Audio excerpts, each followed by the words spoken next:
কিছুদিন ধরে মানে অনলাইনে খালি দেখতাছি যে ভাইরাল লিচু মাখা নাকি খাইতে নাকি খুব মজা, কিন্তু বাজার থেকে লেচু আনছে।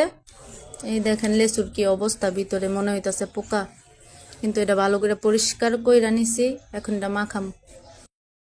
লিচুগুলো আমি ভালো করে পরিষ্কার করে নিছি, কারণ এই লিচুর মুখে অনেক মানে কালো ময়লা ছিল, এগুলো পরিষ্কার করে নিছি।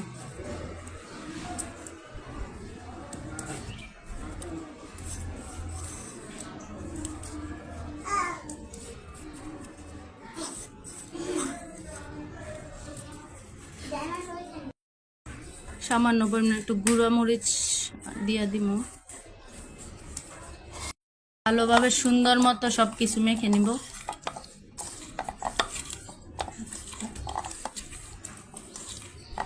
সবকিছু সুন্দর মতো মেখে নিয়েছি, এখন খাওয়ার পালা।